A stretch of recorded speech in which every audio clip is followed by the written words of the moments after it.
जय श्री कृष्णा, राधे राधे। आज हम शिव भगवान की कथा करते हैं। जब भगवान शिव ने मगरमच्छ बनकर ली पार्वती की परीक्षा। माता पार्वती जी शिव जी को पति के रूप में प्राप्त करने के लिए घोर तप कर रही थी और उनके तप को देख करके देवताओं ने शिव जी से देवी की मनोकामना पूर्ण करने की प्रार्थना की। शिव जी ने पार्वती जी की परीक्षा लेने के सप्तऋषियों को भेजा। सप्तऋषियों ने शिव जी के सैकड़ों अवगुण गिनाए, पर पार्वती जी को महादेव के अलावा किसी और से विवाह मंजूर न था। विवाह से पहले सभी वर अपनी भावी पत्नियों को लेकर आश्वस्त होना चाहते हैं, इसलिए शिव जी ने स्वयं भी पार्वती की परीक्षा लेने की ठानी। भगवान शंकर प्रकट हुए और पार्वती को वरदान देकर के अंतर ध्यान हुए। इतने में जहाँ वह तप कर रही थी, वहीं पास में तालाब में मगरमच्छ ने एक लड़के को पकड़ लिया।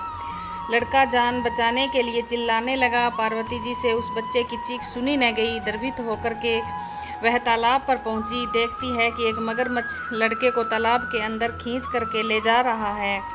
लड़के ने देवी को देखकर कहा, मेरी न तो माँ है, न बाप है, न कोई मित्र है, आप मेरी रक्षा करें। पार्वती जी ने कहा, हे ग्राहा, इस लड़के को छोड़ दो। मगरमच्छ बोला, दिन के छठे पहर में जो मुझे मिलता है उसे मैं अपना आहार समझकर स्वीकार करना मेरा नियम है। ब्रह्मदेव ने दिन के छठे पहर में इस लड़के को भेजा है और मैं इसको कैसे छोड़ दूं? पार्वती जी ने विनती की, तुम इसे छोड़ दो, बदले में तुम्हें जो चाहिए वह मुझसे प्राप्त करो। मगरमच्छ बोला, एक ही शर्त पर मैं इसे छोड़ सकता हूँ। आपने तप करके महादेव जी से जो वरदान लिया है, यदि उस तप का फल मुझे दे दोगी तो मैं इसे छोड़ दूंगा।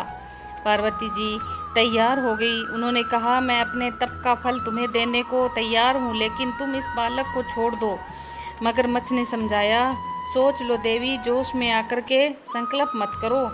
हजारों वर्ष तक जैसा तप किया है वह देवताओं के लिए भी संभव नहीं है। उसका सारा फल इस बालक के प्राणों में के बदले चला जाएगा। पार्वती जी ने कहा, मेरा निश्चय पक्का है, मैं तुम्हें अपने तप का फल देती हूँ, तुम इसका जीवन दे दो।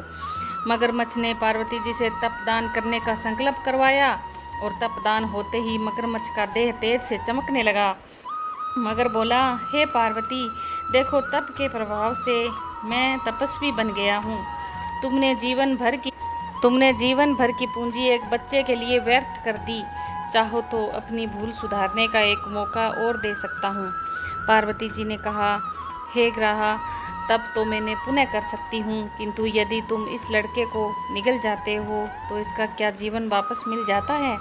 देखते ही देखते वह लड़का अदृश्य हो गया। मगरमच्छ लुप्त हो गया। पार्वती जी ने विचार किया, मैंने तप तो दान कर दिया है, अब पुनः तप आरंभ करती हूँ। पार्वती ने फिर से तप करने का संकल्प लिया। भगवान सदाशिव फिर से प्रकट होकर बोले, पार्वती जी, भला अब क्यों तप कर रही हो?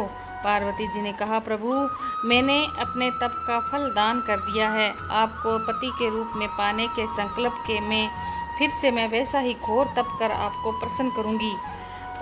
महादेव बोले, मगरमच्छ और लड़के दोनों रूपों में मैं ही था। तुम्हारा चिंत प्राणी मात्र में अपने सुख दुख का अनुभव करता है या नहीं करता है, इसकी परीक्षा लेने को मैंने यह लीला रची थी। अनेक रूपों में देखने वाला मैं एक ही हूँ। मैं अनेक शरीरों से अलग निर्विकार हूँ।